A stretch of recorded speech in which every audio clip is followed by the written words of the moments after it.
Hello guys, GATE lectures engineering mathematics के topic complex functions part 14 में आप सबका स्वागत है। अगर आपने इस लेक्चर सीरीज़ के पार्ट 1 से पार्ट 13 नहीं देखे हैं तो मैं आपको रिकमेंड करूंगा कि आप वो पार्ट भी देख लें और हमारे चैनल लेक्चर्स फॉर फ्री को सब्सक्राइब करके बेल आइकन पर क्लिक कर लें। इस लेक्चर में हम देखेंगे रेसिड्यू थ्योरम के बारे में, जिसे कि कॉचीज रेसिड्यू थ्योरम भी कहते हैं, और इससे रिलेटेड कुछ सैम्पल क्वेश्चन देखेंगे। और एट लास्ट आप लोगों के लिए एक असाइनमेंट क्वेश्चन होगा। अगर वो आपसे बन जाता है तो आप उसके आंसर हमें कमेंट बॉक्स में लिखकर ज़रूर बताइए। और आप अगर और भी ज़्यादा सैम्पल क्वेश्चन देखना चाहते हैं तो मेरे हैंड रिटन नोट्स की लिंक डिस्क्रिप्शन में दी हुई है। आप डिस्क्रिप्शन में जाकर मेरे हैंड रिटन नोट्स को डाउनलोड कर सकते हैं।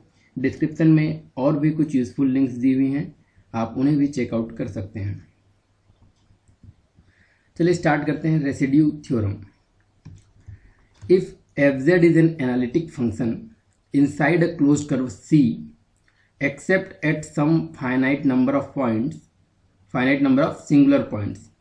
उन पॉइंट्स को हम सिंगुलर पॉइंट्स ही बोलते हैं। जहां पर fz एनालिटिक नहीं होता उन पॉइंट्स को हम क्या कहते हैं? सिंगुलर पॉइंट्स कहते हैं। तो रेसिड्यू थ्योरम क्या कहता है कि इफ fz एनालिटिक है किसी क्लोज कर्व c के इनसाइड, बट कुछ सिंगुलर पॉइंट्स हैं उस कर्व में जिसमें वो एनालिटिक नहीं है, देन उस केस में जो integration of fz with in that curve c dz, इसकी जो वैल्यू होगी ये होगी 2 pi i into sum of residues at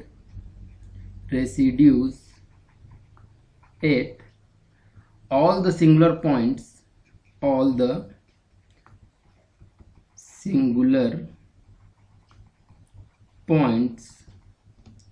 within curve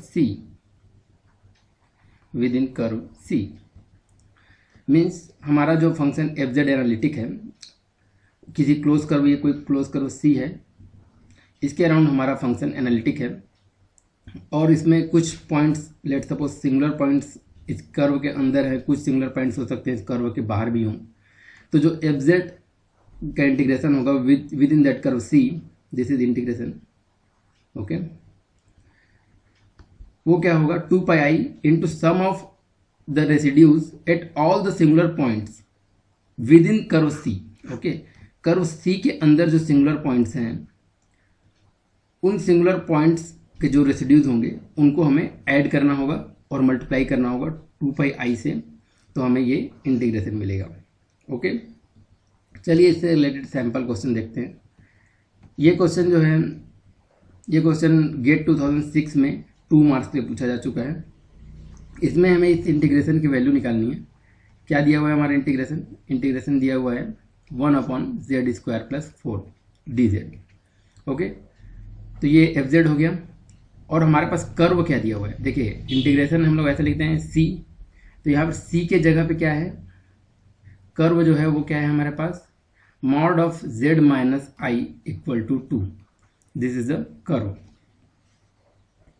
वैसे ये कर्व क्या शो कर रहा है, हमने प्रीवियस क्लासेस में देख चुके हैं कि ये जो कर्व है, ये कर्व शो करेगा एक ऐसे सर्कल को जिसका जो सेंटर होगा वो होगा 0 एंड i, मीन्स 0 एंड 1, और 1 किस में होगा, इमेजिनरी एक्सेस में, मीन्स 1, और इसका जो रेडियस होगा, रेडियस क्या होगा 2, इसका जो रेडियस होगा ये रेडियस विल बी 2। ओके, तो हमें इस क्वेश्चन में रेसिड्यू थ्योरम अप्लाई करने के लिए सबसे पहले तो हमें ये पता होना चाहिए कि इसके कितने सिंगुलर पॉइंट्स हैं, तभी तो हम रेसिड्यू थ्योरम में जो कि है sum of residues at all the singular points within C, ये अप्लाई कर पाएंगे। सबसे पहले हमें ये पता होना चाहिए कि इस जो फंक्शन fz है इसमें कितने सिंगुलर पॉइंट्स हैं। सिंगुलर पॉइंट्स कैसे पता चलेंगे, ऐसे पॉइंट्स जहाँ पर ये fz की वैल्यू जो इनफाइनाइट हो जाए तो वो सिंगुलर पॉइंट्स होगा। तो इसे मैं लिख सकता हूँ जेड स्क्वायर प्लस 4, इसे मैं क्या लिख सकता हूँ जेड स्क्वायर माइनस 2y का स्क्वायर, या फिर लिख सकता हूँ 1/z plus 2y and z minus 2y। तो यहाँ पर अगर इसकी वैल्यू 0 हो जाए तो हमें क्या मिल जाएगा, एफ जेड इन्फाइनाइट मिल जाएगा, मीन्स वो क्या होंगे, सिंगुलर पॉइंट्स होंगे। तो अगर z प्लस 2y और z माइनस 2y ये अगर 0 होगा तो इससे हमें दो सिंगुलर पॉइंट्स मिलेंगे, z equal to 2y and z equal to minus 2y, ये दो हमें सिंगुलर पॉइंट्स मिल गए। अब हम चेक करेंगे कि ये जो दो सिंगुलर पॉइंट्स मिले हैं, ये दोनों सिंगुलर पॉइंट्स में से कौन से पॉइंट्स इनसाइड द कर्व हैं और कौन से पॉइंट आउटसाइड द कर्व हैं। तो ऐसा इस कर्व को देख के ऐसा अंदाज़ा लगाना से शायद कुछ मिस्टेक हो सकता है कि कौन सा पॉइंट इनसाइड है और कौन सा पॉइंट आउटसाइड है। उसके लिए हम क्या करते हैं, जो कर्व का इक्वेशन है इसमें z इक्वल टू हम जो वैल्यू आई है उसे पुट करेंगे और देखेंगे कि वो 2 से ग्रेटर है या 2 से लेस है। अगर 2 से ग्रेटर होगा तो वो आउटसाइड द कर्व होगा और 2 से लेस होगा तो वो इनसाइड द कर्व होगा। चलिए इसमें पुट करते हैं। पहले देखते हैं a for z equal to 2y, हमारे पास कर्व क्या दिया हुआ है, mod of z minus 2i, mod of z minus i, sorry 2i नहीं है, mod of z minus i है, z माइनस आई। तो z की जगह मैं पुट कर दूं 2i, z की जगह पुट कर रहा हूँ 2i माइनस आई, तो हमें क्या मिलेगा, 2i minus i means mod of i. तो mod of i, complex number का मॉड कैसे निकालते हैं, रियल पार्ट का स्क्वायर प्लस इमेजनरी पार्ट का square, square root of real part का स्क्वायर प्लस इमेजनरी पार्ट का स्क्वायर। तो इसमें रियल पार्ट तो है नहीं, इमेजनरी पार्ट क्या है 1 है, तो 1 का स्क्वायर क्या हो जाएगा 1, तो हमें क्या मिला 1। तो 1 is less than 2 means it is, means जो singular point z equal to 2i है it is inside the curve. दूसरा पॉइंट देखते हैं for z equal to minus 2i, तो z की जगह अगर मैं पुट कर दूँ इसमें माइनस 2i माइनस आई, तो हमें क्या मिल जाएगा माइनस 3i। इसका जब आप स्क्वायर रूट करेंगे तो रियल पार्ट का स्क्वायर प्लस इमेजनरी पार्ट का स्क्वायर और उसका स्क्वायर रूट, तो हमें क्या मिलेगा, इसका मॉड 3 मिलेगा। तो 3 is greater than 2 means this singular point z equal to minus 2i is outside the curve, outside the curve. Means हम इसमें जो फार्मूला जो लगाएंगे integration of f z d z, इसकी जो वैल्यू होगी, मीन्स जो क्वेश्चन में हम पूछा गया है ये होगा 2πi into sum of all the residues inside the curve. तो ये वाला जो सिंगुलर पॉइंट है ये तो आउटसाइड है, तो इसका रेसिड्यू को हम नहीं लेंगे, केवल हम क्या लेंगे, residue at z equal to 2i, केवल एक ही रेसिड्यू लेंगे क्योंकि यही क्या है, इनसाइड द कर्व है, या फिर कह सकते हैं विद इन द कर्व है। तो 2πi इंटू रेसिड्यू कैसे निकालते हैं हम जानते हैं, प्रीवियस क्लास में हमने देखा है। तो रेसिड्यू निकालने के लिए सबसे पहले हम ये देखते हैं कि वो कौन से ऑर्डर का रेसिड्यू है, मीन्स कौन से ऑर्डर का पोल है, मीन्स सिंपल पोल है या फिर हायर ऑर्डर पोल है। तो देख रहे हैं यहाँ पे इसकी पावर कितनी है, 1 है। z इक्वल टू 2i जो हमें रेसिड्यू मिला है वो कहाँ से मिला है, वो हमें इस पॉइंट से मिला है, तो इसका जो ऑर्डर है वो क्या है 1 है, means it is a simple pole. तो सिंपल पोल के लिए जो फार्मूला है वो क्या है, लिमिट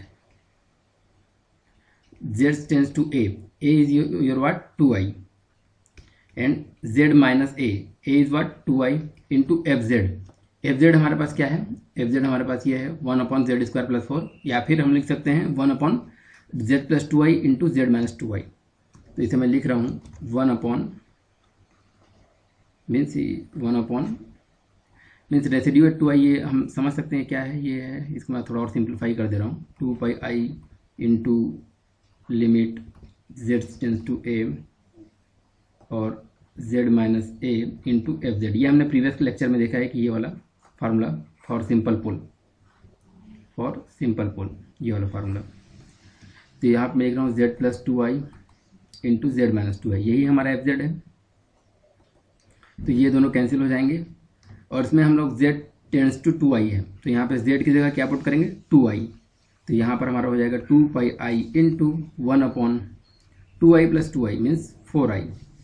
तो ये i कैंसिल हो जाएगा, ये 2 जा, तो हमारे पास आ जाएगा π/2।